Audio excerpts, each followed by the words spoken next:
우리에게 허락된 그 강단의 말씀을 함께 보겠습니다. 전적인 은혜라고 했습니다. 하나님이 주신 그 전적인 은혜를 다른 말로 하면 하나님이 하시는 것.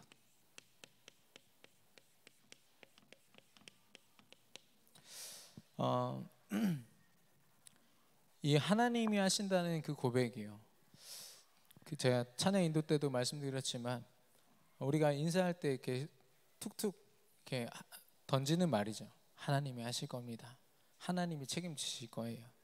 근데 그 말이요, 어마어마한 그런 말인 거 있죠. 하나님 앞에 모든 것을 맡겨드릴 수 있는 구원받은 저와 여러분만이 고백할 수 있는 믿음의 고백인 줄 믿습니다. 그 하나님이 삼위일체 하나님이세요. 세 가지 위격으로 각자의 역할을 완벽하게 분리된 그 역할을 감당하시지만 결국엔 한 분의 하나님이시라는 거. 인간의 육신적인 언어로는 설명할 수 없는 그 신비의 하나님이 바로 삼위일체 하나님이십니다. 근데요, 이 하나님이요,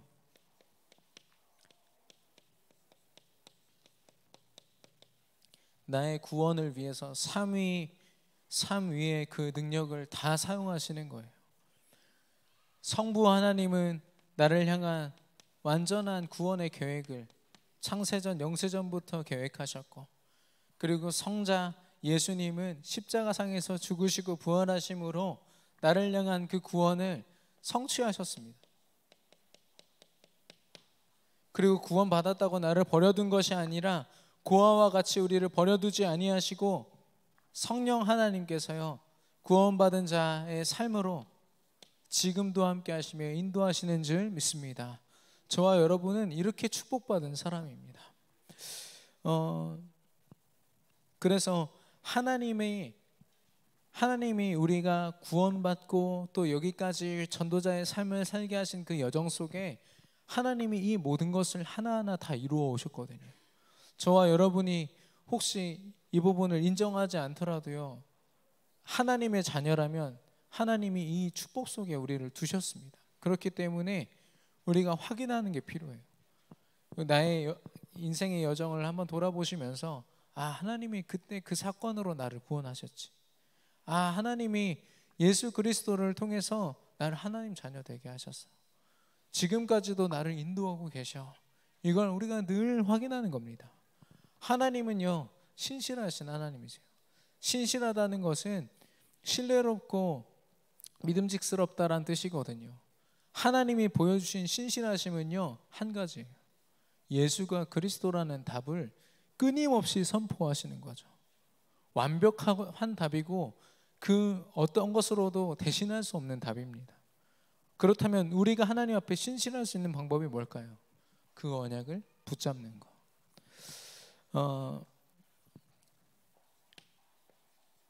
우리 강단에서는 그 언약을 붙잡는 것을 우리의 인생은 하나님 앞에 맡겨드려라 말씀하셨습니다. 하나님 앞에 온전히 맡겨드린다면 우리가 걱정할 것이 없겠죠. 종이 걱정할 게 뭐가 있겠습니까? 주인이 걱정하시고 주인이 이루어 가시는 거죠.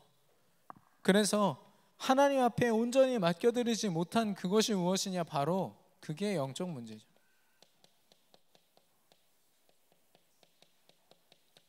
여러분, 어떤 문제로 고민하고 계십니까? 어떤 문제로 시달리고 계십니까? 그리고 그 문제 때문에 내가 집착되고 중독되고 있습니까? 점검해 보셔야 돼요. 하나님 앞에 맡겨드리지 못한 분명한 나의 문제라는 것을 인정할 만큼 발견하셔야 됩니다. 어느 정도로 맡겨드리냐면 가지와 같다고 했어요. 나무 가지가 아무리 잘난 가지고 거기에서 엄청난 열매를 맺을 수 있는 가지라고 해도요, 줄기에 제대로 붙어있지 아니하면 죽은 것 같은 거예요. 우리가 아무리 나 자신을 정말 괜찮은 사람으로 잘 공부하고 여러 가지 스펙을 쌓고 한다 한들, 경제와 많은 것을 갖춘다 한들 그 가지가요 온전히 줄기에 붙어있지 않으면 썩은 가지고 죽은 가지라니까요. 그걸 인정하셔야 돼요. 그래서 내가 하나님의 가지구나. 하나님이 세우신 예수 그리스도라는 그 줄기에 내가 붙어 있어야 되는구나. 우리가 점검할 것은 그겁니다. 어떤 상황에서도 내가 지금 그리스도로 결론 내리고 있구나. 결론 내리지 못했다면 말씀 앞에 나와서 그 결론 내릴 때까지 먼저 엎드려야겠죠. 그게 우선순위고 그게 하나님이 원하시는 겁니다. 이번 강단의 말씀을 통해서 하나님이 하시는 축복을 체험하는 저와 여러분 되기를 바랍니다. 오늘 제목은 그래서 확증된 인생입니다. 여호수아서 14장 절에서 28절.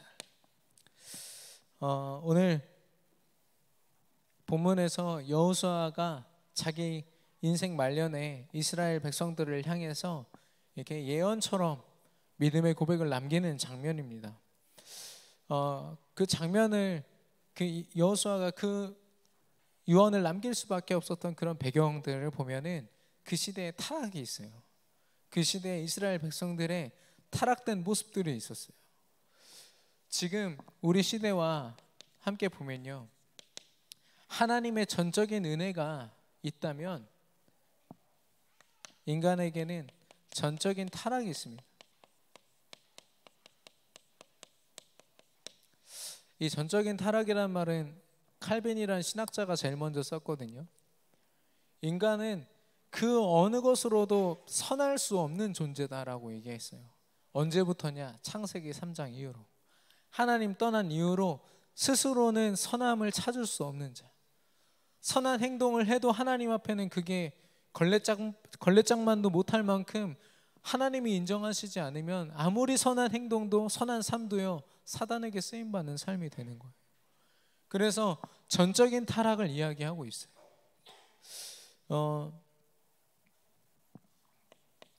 전적인 타락 속에 있는 그 세상을 우리는 12가지 문제라고 정의 내립니다.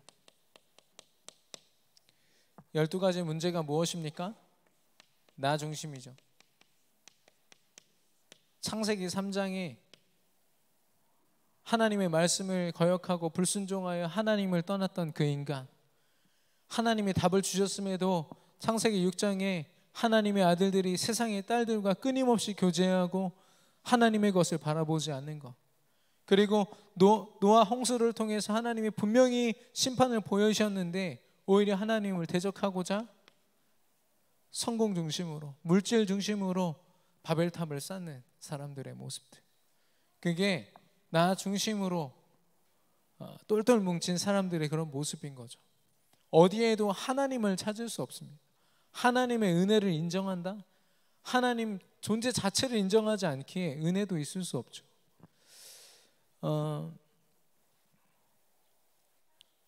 그래서 그들의 삶의 모습을 보면요, 사단의 종이 되어 있어요. 6가지 상태를 이야기합니다. 먼저는 하나님의 자녀되었던 에덴 동산의 모든 축복을 잃었기에 사단의 종이 되었죠. 그래서 그들이 하는 그 모든 것, 따라가는 모든 것이 그들의 우상이 되어서 우상 숭배하는 인생이 되었고요. 지식이면 지식, 경제면 경제, 그 모든 자기가 인생의 목표로 삼는 모든 게 우상이 되어서 그 인생을 옥죄고 있는 거예요. 그것 때문에 좌지우지되는 것. 아무리 카이스트 학생들이라 해도요, 여러분 엘리트들의 그 모든 그 지수를 보니까요, 인내력이며 모든 판단력이며 창의력이며 모든 게 다 높아요. 아무래도 지방대 학생들보다는 다 높아요. 그거 보니까 저도 지방대 학생으로서 좀 자존심은 상했지만 인정할 수밖에 없는 거죠. 근데 그런 카이스트 학생들조차도 자신이 목표로 하고 있는 지식이라는 거에 목표에 도달하지 못했을 때 자기 인생을 너무 쉽게 버리는, 자살하는 그런 학생들을 보거든요. 그게 사단의 종노릇하는 우상 숭배하는 모습입니다. 절대 행복할 수 없죠. 정신 문제, 그리고 눈에 보이는 보이지 않는 육신 문제, 그리고 그것으로 다 끝내고 자기는 자살하겠다라고 자살하지만 지옥 갈 수밖에 없는 내세 문제, 그리고 그 모든 영적인 문제가 전달되어지는 후손 문제, 그 사단에 종되어 있는 인생의 그 전말입니다. 아무리 거기에 돈을 갖고 칠을 하고 많은 것으로 그걸 포장한다 한들 그 문제를 어떻게 다 덮겠습니까? 답이 없는데 여기서 따라오는 그 재앙은 죽음과 저주 그리고 지옥입니다. 사도행전 13장, 16장, 19장, 무속과 문화와 종교, 사람들이 나름대로 문화랍시고 이걸 답이라고 찾고 있고 또 답이라고 자기들끼리 크게 공유하고 있지만 굉장히 매력 있고 멋있어 보이지만 결국에는 이 속에 있다는 거, 여기에서 벗어날 힘이 이 속에는 없는 거죠. 그래서 결국에는 사람들이요 어마어마한 것들을 가지고 무너지는 겁니다. 영적으로 무너지는 거죠. 근데 더 안타까운 건 본인들은 자기가 무너지고 있다는 사실을 몰라요. 그리고 너무 많은 무너지는 사람들과 함께 있기 때문에 무너지고 있다는 걸 인정하지 않습니다. 여러분, 제가 드린 말씀을 이해하십니까? 네. 어제 전주 지역 집회 때에 우리 시대에 문제가 있다고 했습니다.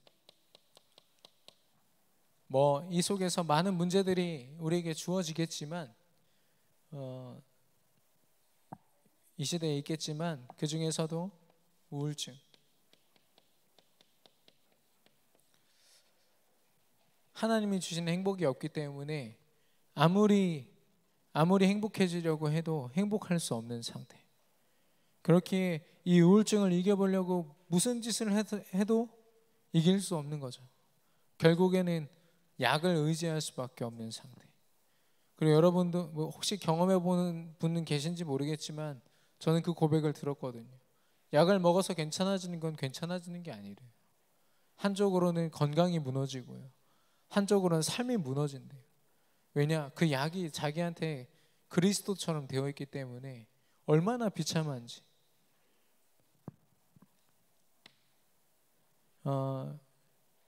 그리고 집착을 넘어서 중독되어 있는 상태. 여러 가지 모습으로 사단은 하나님을 바라보지 못하도록 끊임없이 의지하고 중독되게 만듭니다. 제가 심리학 할 때 실험했던 게 있어요. 쥐를 이렇게 장 안에 가둬놓고서 거기에 전류를 이렇게 흐르게 합니다. 그래서 버튼을 누르면, 거기 있는 버튼 하나를 누르면 전류가 통해서 자기에게 고통이 주어짐과 동시에 먹이가 또르륵 굴러나와요. 뭔가 자기한테 주어지는 게 있잖아요. 근데 또 고통은 있어요. 쥐가 잠깐 고민합니다. 고민하다가 나중에는 전기가 계속 통하는데도 자기 지금 신체가 망가지고 있음에도 불구하고 계속 그 버튼을 누르는 거예요. 왜냐? 음식 먹으려고. 음식을 먹으면 뭐합니까? 지금 몸이 전기에 감전돼서 죽어가고 있는데 그걸 보면서 중독이다라고 얘기하더라고요. 사단이요 얼마나 비참하게 인간을 그렇게 만들어놨는지. 우리 말씀에도 나왔지만 짐승만도 못한 삶을 그렇게 만들어 가고 있는 거예요. 그리고 쾌락입니다. 이제는 다 포기했어요. 그냥 내가 좋으면 좋은 거예요. 마약을 하든 정말 내 몸이 망가질 만큼 술을 마시든 담배를 하든 그거 상관없어. 다 신경 쓰지 마. 내가 동성애를 하든 뭘 하든 나 건들지 마. 진짜 막 가슴 속에 있는 상처를 돌볼 수도 없을 만큼 사람들이요 이 속에 빠져 있는 거예요. 이게 시대적인 문제라고 했습니다. 특별히 우리가 감당해야 될, 우리가 눈물로 바라봐야 할 시대적인 문제라고 했습니다. 제가 이걸 보면서 하나님이 주신 꿈을 잃어버리면 이렇게 되겠구나. 하나님이 언약을 주시고 하나님의 비전을 보이시고 그 속에서 우리가 살아가야 할 꿈이 분명히 발견되는데 그게 발견 안 되면 이렇게 되겠구나. 지금 시대가 그 상태에 있는 거죠. 그럼 그 속에서 우리 믿음을 가진 사람들, 기독교인들은 정말 믿음을 가지고 하나님의 나라를 확장하는 일에 어느 때보다 힘써야 되는데 어떻게 합니까? 계속되는 불신앙 속에 있습니다. 우리가 인정해야겠죠. 수많은 교회와 또 성도와 그리고 이 복음을 알고 있다는 우리 많은 전도자들까지도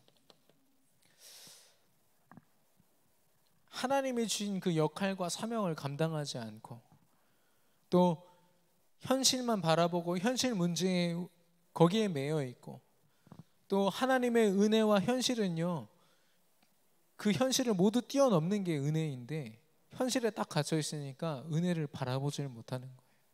그 갭을 줄이지 못하니까 계속 현실에만 머물러 있는 거죠. 그러다 보니까 하나님이 정말 원하시는 전도 선교를 못 보는 겁니다. 어제도 어떤 우리 성도님과 전도자와 함께 포럼하면서 앞으로 우리가 이런 귀한 응답들을 받아야겠다라고 얘기하면서 결론적으로 얘기했어요. 아무리 우리가 이렇게 잘해도 전도 선교 현장이 품어지지 않으면 아무 소용없는 거 아니냐. 그랬더니 아멘 하시더라고요. 얼마나 감사한지. 결국엔 전도 선교와 하나님이 원하시는 생명 살리고 전도 제자를 세우는 그 일을 위해서 우리가 쓰임 받을 수 있다는 건 정말 큰 축복이에요. 근데 중요한 건 교회와 성도와 전도자들이 그 사명을 잃게 된다는 거예요. 이 흐름 속에서. 그러면 자연스럽게 하나님의 나라를 확장하는 그 일이 소홀해지겠죠. 인색해지겠죠. 예수 그리스도 그 이름의 명예가 땅 바닥에 떨어지겠죠. 지금 그런 상태입니다. 저와 여러분이 분명히 인정해야 돼요. 다른 교회를 헐뜯지 말자 많은 말들이 있습니다. 그러나 저는 저를 보고도 그렇게 분명하게 신랄하게 이야기할 수 있어야 된다 생각하거든요. 제가 불신앙과 또 영적인 문제로 무너져 있다면 그걸 정말 하나님 앞에서 정말 이를 악물고 입에 피가 나는 일이 있어도 이를 악물고 우리가 이겨내야 되지 않겠습니까? 하나님 은혜로. 근데 우리가 인정하지 않고 그 영적 문제가 계속되어진다면 그건 하나님 앞에 크게 범죄하는 거죠. 하나님 자녀로서. 지금 그걸 이야기하는 겁니다. 계속되는 불신앙. 사실 오늘 같이 본문에 읽은 여호수아 때에도 이런 상황이었습니다.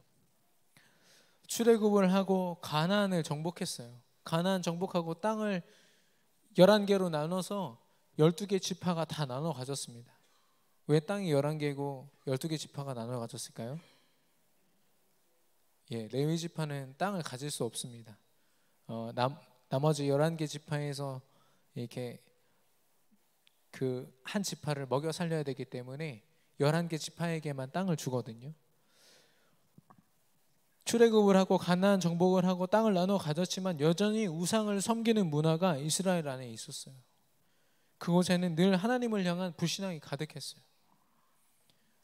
건뜻만 하면은 황금 송아지 세워서 자기가 옛날에 출애굽하기 전에 애굽에서 섬겼던 그 송아지 신을 섬기고 옛날 바알 신을 섬기고 불신앙이 가득할 수밖에 없는 거죠. 하나님을 향한.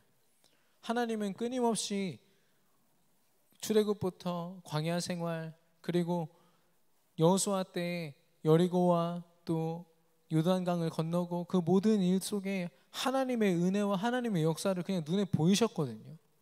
근데도 그 불신앙을 이기지 못할 만큼 그 안에 잘못 각인된 게 가득했던 거예요. 여호수아가 지금 그걸 알았어요. 그래서 오늘 여호수아가 자기 말년에 이스라엘을 향해서 자신의 믿음과 결단을 먼저 이야기하고 또 그 이스라엘 백성들을 향해서 너희들 또한 믿음의 결단을 하라 지금 이야기하고 있는 겁니다. 믿음과 결단입니다.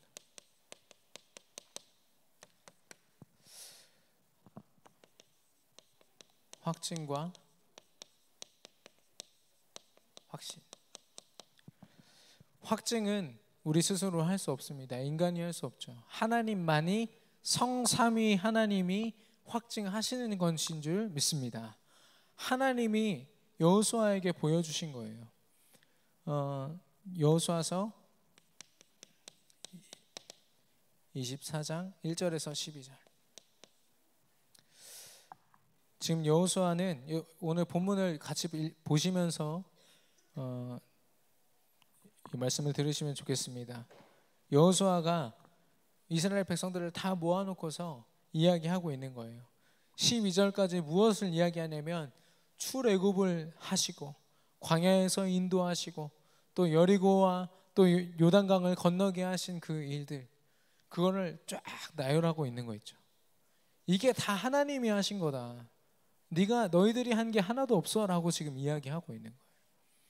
하나님이 그동안 확증해 오신 우리를 향한 분명한 계획과 뜻과 그 성취를 지금 여호수아가 선포하고 있는 겁니다. 그 열매가 무엇입니까? 여호수아서 24장 13절. 여기 13절에 같이 보시면 내가 또 너희가 수고하지 아니한 땅과 너희가 건설하지 아니한 성읍들을 너희에게 주었더니 너희가 그 가운데 거주하며 너희는 또 너희가 심지 아니한 포도원과 감람원의 열매를 먹는다 하셨느니라. 지금 이스라엘 백성들이 살고 있는 그곳이 하나님이 정복하여서 그들에게 허락하신 땅이고 지금 먹고 있는 그 모든 것 또한 하나님의 은혜로 더하신 것이라는 거죠. 그래서 그 어떤 것도 너희 힘으로 한 게 아니야. 하나님이 하신 거야. 그거 인정해야 돼. 하나님의 말씀을 빌어서 지금 여호수아가 설명하고 있는 겁니다. 그러면서 여호수아가 24장 15절에 뭐라고 말씀합니까?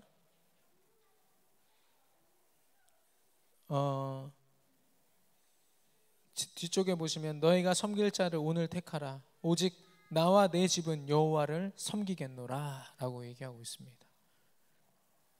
결단이죠. 하나님이 보이신 확증과 그것을 그 모든 것이 하나님의 은혜라고 하나님이 허락하신 그 확신이 여호수아에게 있기에 오늘도 나는 나와 내 집은 여호와 하나님만 섬기겠다. 그 믿음의 고백을 먼저 한 거예요. 그리고 이제는 묻습니다. 이스라엘 백성들에게요. 여호수아서 24장 14절에 보시면 그러므로 이제는 여호와를 경외하며 온전함과 진실함으로 그를 섬기라. 너희의 조상들이 강 저쪽과 애굽에서 섬기던 신들을 치워버리고 여호와만 섬기라. 이야기하고 있습니다. 이야기했어요. 그 바로 다음에 이스라엘 백성들이 어떻게 대답합니까? 16절에 백성이 대답하여 이르되 우리가 결단코 여호와를 버리고 다른 신들을 섬기기를 하지 아니하오리니 라고 했어요. 결단코 하지 않겠습니다라고 했는데 여호수아가 그 말을 믿을까요? 안 믿을까요? 안 믿죠. 출애굽에서부터 이스라엘 백성들의 그 성향과 각인뿌리 체질을 다 알고 있거든요. 그래서 여호수아가 다시 한 번 더 질문합니다. 다시 한 번 더 이야기합니다. 18절에서 20절.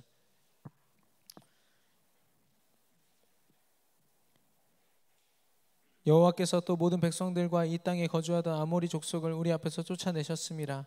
그러므로 우리도 여호와를 섬기리니 그는 우리의 하나님이시니이다 하니라.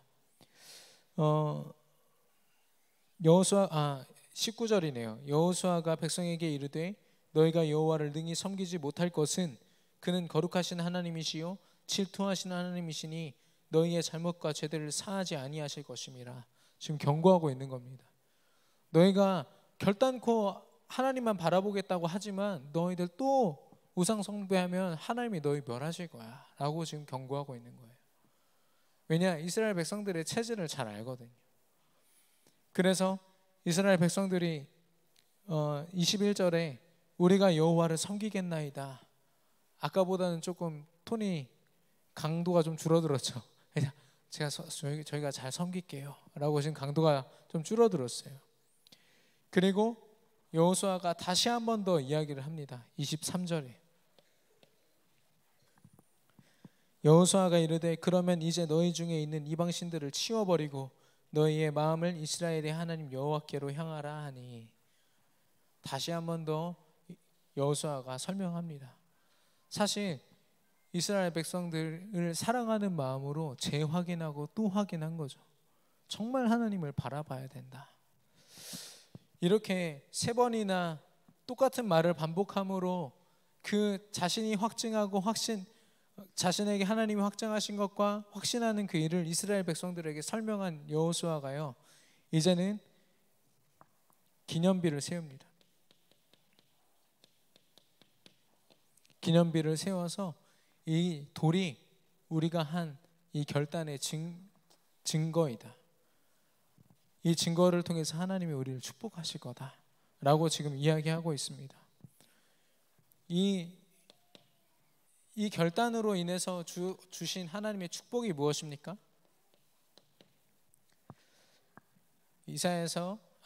여호수아서 24장 31절에 보니까 이스라엘이 여호수아가 사는 날 동안과 여호수아 뒤에 생존한 장로들 곧 여호와께서 이스라엘을 위하여 행하신 모든 일을 아는 자들이 사는 날 동안 여호와를 섬겼더라 라고 했습니다. 이때 정말 하나님의 하신 일들을 인정하고 믿었던 그 이스라엘 백성들이 살아있는 날 동안 이스라엘 전체가 여호와를 섬길 수 있도록 하나님이 이스라엘을 지키신 거예요. 이 믿음의 고백 때문에 바로 사는 날 동안 하나님이 축복하신 겁니다.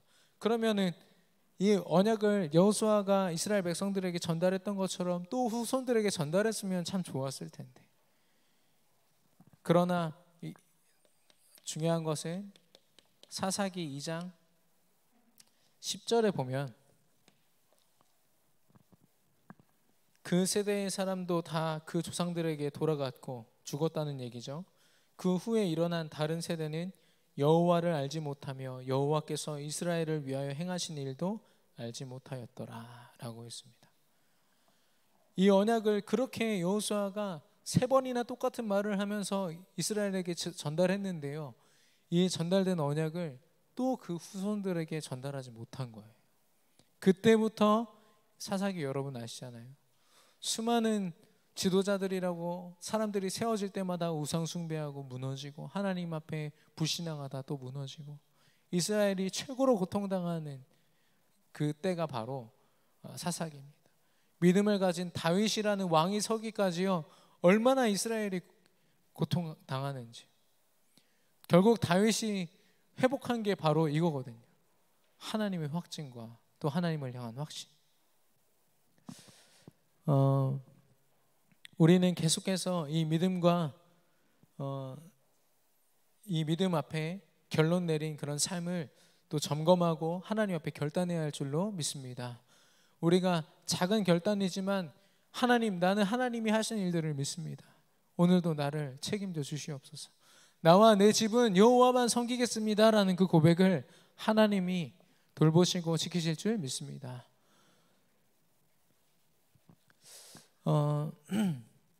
그러면 하나님이 확증하신다는 것, 성삼위일체 하나님이 우리에게 확증하신다는 그 증거가 무엇일까요? 확증의 증거는 바로 임마누엘입니다. 하나님이 함께 하신다는 것. 하나님은 우리를 향한 단 한 가지의 언약을 주셨어요. 뭐냐? 예수가 그리스도 되신다는 것. 구약과 신약을 왜 나눠놨습니까?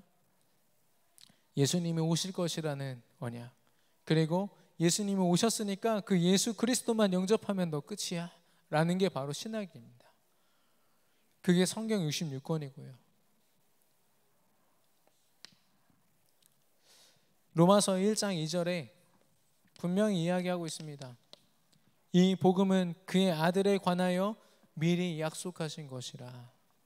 하나님이 주신 복음의 내용입니다. 복음이랍시고 수많은 성경 구절을 이야기할 수 있겠지만 그 속에서 하나님의 아들 그리스도가 드러나지 않으면 사실 그게 복음의 내용이 아닌 거죠.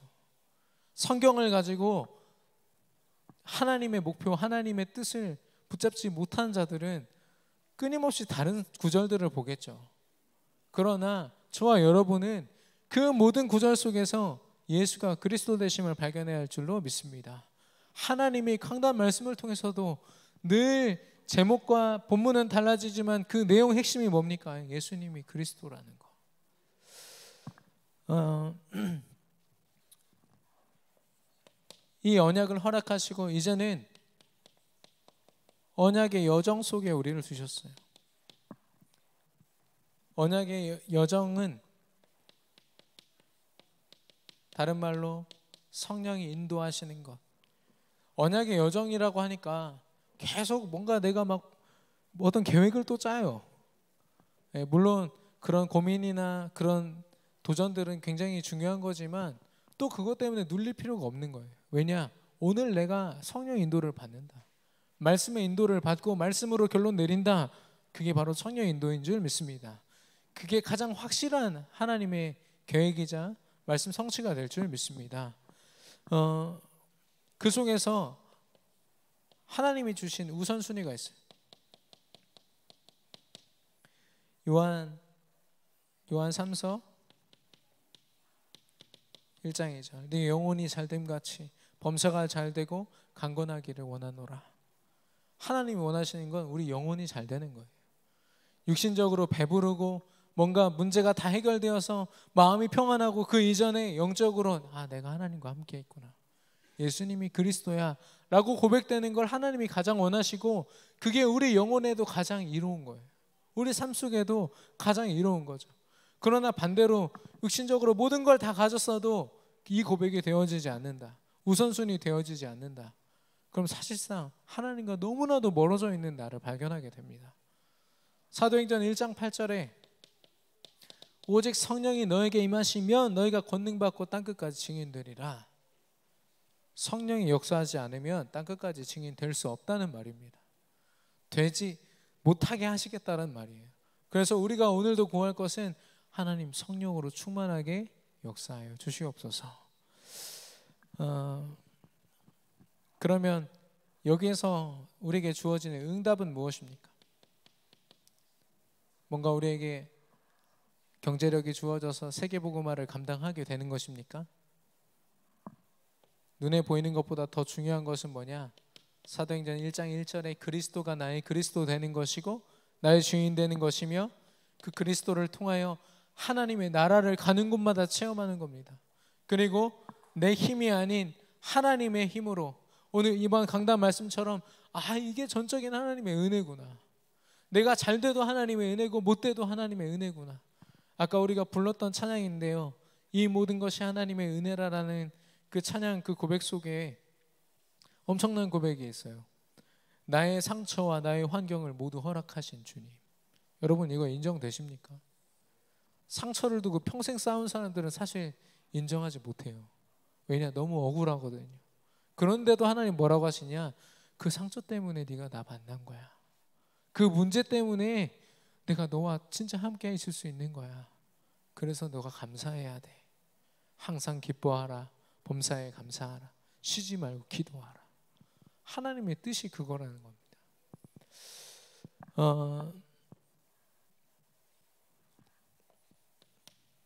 그런 언약의 여정을 걷는 우리를 향해서요. 하나님은요. 네가 강건하여져서 네가 그 일을 감당해라. 그렇게 우리를 버려두지 않으셨어요. 여호수아서 1장 9절입니다.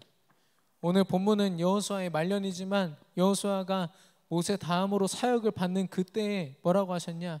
하나님은 모세에게 역사하셨던 그대로 너에게 역사할 거다. 강하고 담대하라 라고 얘기하셨습니다. 저와 여러분에게 주어진 언약의 여정은요. 정말 그 핍박 속에서 복음을 전했던 바울의 여정이고요. 또 그 핍박 속에서 죽음을 담보로 하나님 앞에 이 복음을 증거하기 위해서 자기 목숨을 아끼지 않았던 초대교회 사람들의, 성도들의 언약의 여정입니다. 그 언약의 여정 그대로 하나님이 우리에게 역사하신다는 거죠. 그만큼 우리가 그 어떤 것으로도 흔들리지 않는 믿음을 하나님으로부터 허락받는 것입니다. 우리가 흔들릴 이유가 없겠죠. 그리고 마태복음 28장 20절입니다.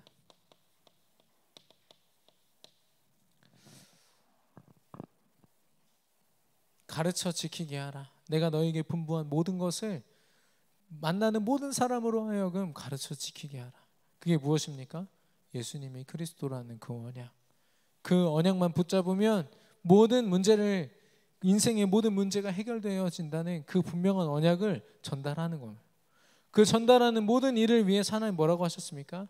볼지어다 내가 세상 끝날까지 너희와 항상 함께 있으리라. 하나님이 언약의 여정을 걷는 저와 여러분에게 항상 함께 계실 줄로 믿습니다. 이 분명한 언약을 하나님 앞에 말씀으로 확인한 여호수아는요, 거칠 게 없었어요. 바로 언약궤 앞세워가지고 말씀 앞세워서 요단강 건넜어요. 요단강이 무엇입니까? 물론 홍해만큼 깊지는 않지만 홍해 사건을 다시 한 번 더 떠올릴 수 있을 만큼, 하나님의 은혜를 다시 한 번 더 떠올릴 수 있을 만큼의 그런 사건이었어요. 그 사건 때문에 가나안 백성들이요 어마어마하게 떱니다. 크게 그 두려움에 사로잡혔다고 했거든요. 그리고 여리고성에 가서 여리고성 돌 때 하나님이 뭐라고 시키셨는지 여러분 아시잖아요. 완전 비무장이에요. 가나안 안에는요 여러 족속이 모이고 여러 왕들이요 막 뒤엉켜가지고 온갖 무장을 다 하고 이스라엘 백성들을 대적할 준비를 다 했어요. 비록 한쪽으로는 굉장히 두려워서 혼비백산에 있지만 그들 무장하고 있었거든요. 근데 이스라엘 백성들은요 비무장으로 그냥 조용히 하나님 시키는 대로 돌았어요. 그랬더니 마지막 날 일곱째 날 그 여리고 성이 안쪽 바깥으로 무너지면 돌고 있는 이스라엘 백성들이 다치니까 하나님이 바깥에서 안쪽으로 무너뜨리십니다. 그래서 가나안이 정복되어지는 그 시작. 그리고 그걸 통해서 가나안을 하나하나 그 모든 땅들을요 정복해 가는 거죠. 여호수아가 감당했던 일입니다. 믿음으로요 강하고 담대하라. 우리 하나님은요 이번 주 강단에서도 확인했지만 삼위일체 하나님은 능력의 하나님이신 줄 믿습니다. 이렇게 장길자, 뭐 이만희, 문선명 그냥 이름만 들어도 화가 나잖아요. 하나님 같지도 않은 그런 인간의 육신을 입고 어떻게 자기가 하나님이라 할 수 있습니까? 그런 한계가 많은 그런 육신을 가진 인간이 신이 절대 아니죠. 하나님의 모습이 아니죠. 그리고 제가 힌두교 차원에서 확인했던 것처럼 코끼리 신이 점심시간마다 잠을 자요. 그땐 기도도 하면 안 돼요. 왜냐? 잠을 자고 있으니까. 그런 신입니까? 그런 하나님이십니까? 24시간 깨어서 우리를 눈동자처럼 지키시는 하나님이신 줄 믿습니다. 그리고 알라신처럼 구원이나 구원의 확신을 줄 수 없는 그런 신이 아니시죠. 자기가 신이니까 자기를 위해서 살면 네가 구원을 받을 수도 있고 안 받을 수도 있어. 그게 아니라 우리 하나님은 처음부터 예수 그리스도를 허락하시고 그 그리스도 이름만 붙잡으면 완전한 구원과 그 확신 속에 살아가는 권능과 권세를 우리에게 허락하신 줄 믿습니다. 제가 아까 이렇게 자료를 보다가요, 목회자의 카리스마를 증강시킬 수 있는 방법 중에 하나가 머리를 세우는 거더라고요. 좀 순위가 낮은 쪽에 있긴 했지만 분명히 효과가 있다고 써 있었습니다. 그래서 제가 이렇게 아까 화장실에서 세우면서 더 세우게 되더라고요. 더 세워볼까 이만큼. 근데 머리를 아무리 올린다 한들 그 영향력이 커지겠습니까? 제가 혹시 도서관 가서 공부를 열심히 한다 한들 여러분에게 하나님의 은혜와 능력을 전달할 수 있겠습니까? 아니죠. 그런 것들은 아주 부차적인 것이고 어쩌면 필요 없는 것일지도 모릅니다. 더 중요한 것은 뭐냐면 전도와 선교 현장에서 하나님이 확증하신 그 증거들을 보는 게 바로 우리의 능력이고 전도자들의 증거인 줄 믿습니다. 누구든지 하나님이 하시는 것을 보면 끝이에요. 하나님이 현장에서 보이시는 것이면 그거이면 전부가 되는 겁니다. 그래서 결론적으로는요, 삼위일체 하나님이 목표로 하신 것 무엇이냐? 예수 그리스도를 통하여 모든 사람이 구원을 얻고 하나님을 인정하고 하나님 앞에 무릎 꿇는 것입니다. 우리 그래서 결론적으로 전도 선교가 우리 인생에 올인되어지고 또 하나님의 계획으로 발견되어지는 저와 여러분 되기를 바랍니다. 결론입니다.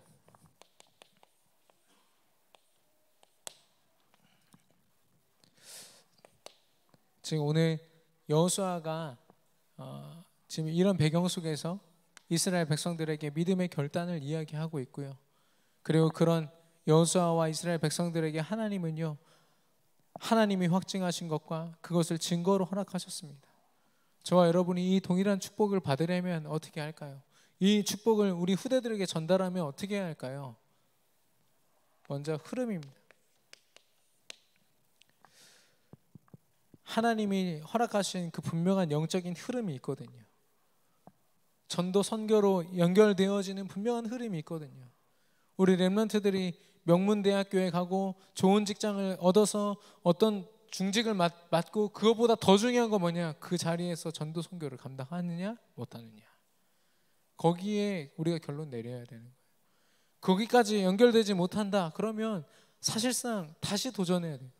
다시 영적으로 다시 점검하고 처음부터 도전해야 돼요. 제대로 도전해야겠죠. 그래서 이 흐름 속에 하나님은 우리 교회와 강단의 말씀과 우리 전도자들의 그런 사역을 통하여 하나님은 분명히 이 흐름을 보여주시거든요. 이 흐름 속에 모든 답과 방향이 다 있습니다. 그렇기 때문에 이 흐름 속에 있다면 이제 우리가 올인해야겠죠. 도박할 때 자기 확실한 어떤 자기가 돈 벌 수 있는 어떤 걸 보고 자기가 가진 돈을 다 거는 걸 올인이라고 합니다. 비유가 참 이상하지만 하나님이 우리에게 허락하신 흐름이 확실하다면 거기 우리 인생 다 드리는 거죠. 왜냐? 확실하니까요. 그때 하나님은요, 우리 강단의 원단 말씀에 허락하신 것처럼 나와 업과 현장에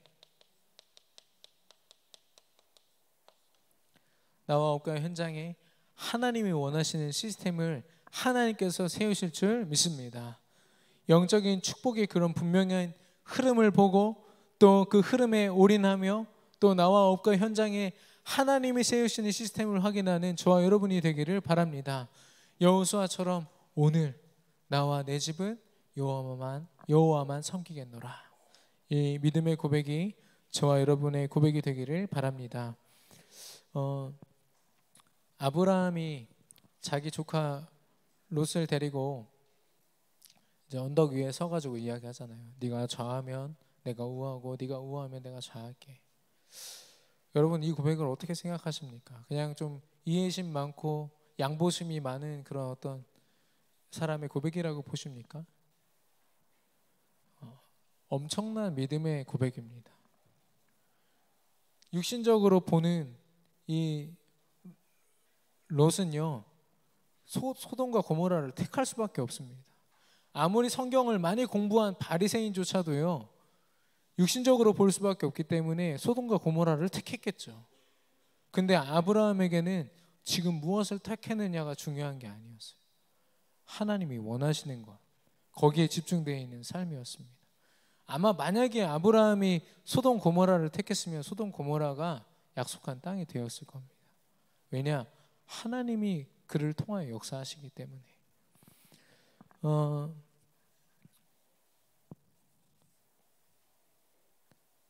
네, 제가 그 지지난주에 결혼을 했잖아요. 결혼했는데 2번 울음이 터졌습니다. 첫 번째는 평생 동안 저를 키워주신 부모님 앞에서, 사실 안 울려고 했는데 어머니가 먼저 터지셔가지고 어머니 핑계를 대면서 저도 좀 잠깐 터졌습니다. 이를 악물고 참았는데 두 번째 그 울음이 나왔을 때가 같이 이렇게 부모님들과 인사를 하는데 곳곳에 제가 전도하면서 같이 만나왔던 그 사람들이 있는 거예요. 제가 계속 말씀드렸지만 헬스보이, 그리고 그 도시락집 청년, 뭐 이런 사람들이요, 곳곳에서 내가 전도 현장에서 만나고 양육했던 그 사람들이 그 자리에 있는 거예요. 그래서 내 인생의 가장 중요한 시간표에 나를 축하해 주겠다고 그 자리에 와서 함께 예배하고 함께 기도하는데요, 그게 얼마나 감동이 되는지요. 그걸 보면서 나는 결국엔 전도 선교할 수밖에 없구나. 이게 하나님이 주신 내 인생 목표구나. 부족한 저에게도 허락하셨다면 저보다 훨씬 뛰어난 여러분에게는 하나님이 100배, 1000배, 만배로 그 축복을 허락하실 줄로 믿습니다. 전도 선교의 그 응답을 누리는 저와 여러분이 되기를 바랍니다. 오늘 주신 말씀 붙잡고 합심으로 기도하겠습니다.